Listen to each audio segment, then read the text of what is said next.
So tonight, we're not just recognizing the TIME 100 Next honorees, but I also have the honor of recognizing a recipient of the Time Earth Award, Adam Met from the platinum-selling band AJR. So AJR is a remarkable indie pop band known for their innovative mix of pop melodies, electronic production, and introspective lyrics. Also, they're literally a band of brothers. Adam, Jack, and Ryan started busking in Washington Square Park and recording in their New York apartment. Now they have billions of streams and are selling out shows worldwide. Tonight, however, Adam is being recognized for his other passion, protecting our planet. As founder and executive director of the nonprofit Planet Reimagined, Adam makes sustainability accessible for all. By collaborating with artists, leaders, and companies, he raises awareness and inspires others to take part in environmental change. Adam's mission is close to my heart. I've witnessed firsthand the devastation of climate change. During my last trip to Ethiopia with the UN Refugee Agency, I saw both flooding and drought. It was clear to me that those contributing least to climate change suffer the most. Thanks to people like Adam, we can make the difference. His organization has recently pioneered a plan for land sharing that would take oil and gas land and use it for renewable energy sources.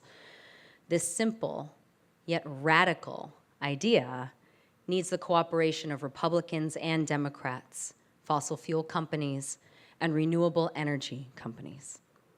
They have to work together.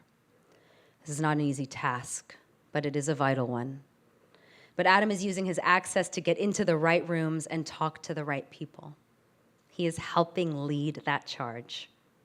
It is such an honor to present the Time Earth Award to Adam Met. This is unbelievable. I literally did not believe it when I first heard that this was happening. And I want to share a short story with you.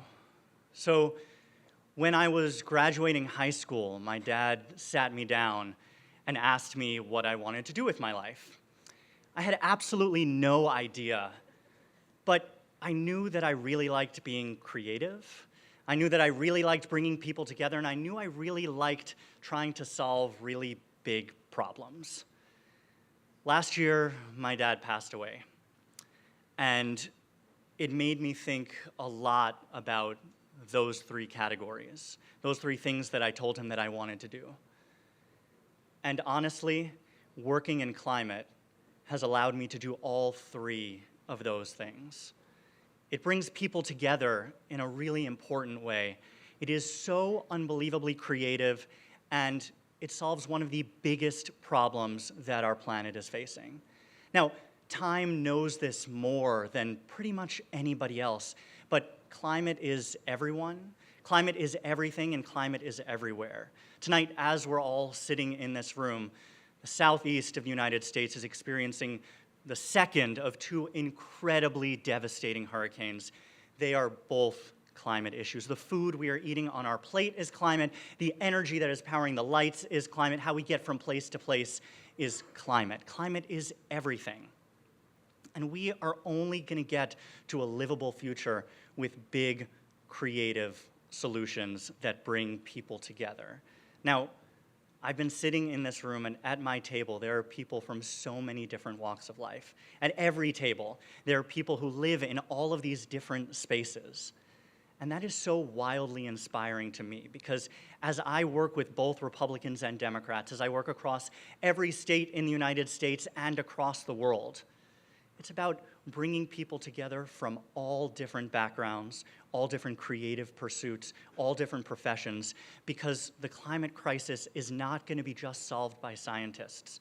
It's not just going to be solved by communicators. It's not just going to be solved by musicians. Certainly not just going to be solved by musicians. But everyone plays a vital role. And by that role, I'm not talking about switching to paper straws from plastic straws. I'm talking about the civic and political advocacy that it's going to take to bring people together in order to fight this climate crisis. Again, Time knows this better than pretty much anyone. but they do an incredible job of highlighting how all of these different fields point towards a new future for climate. And while we are experiencing some of the worst natural disasters in history, there is room for hope. There's room for hope as I've traveled across the world playing shows for thousands of people.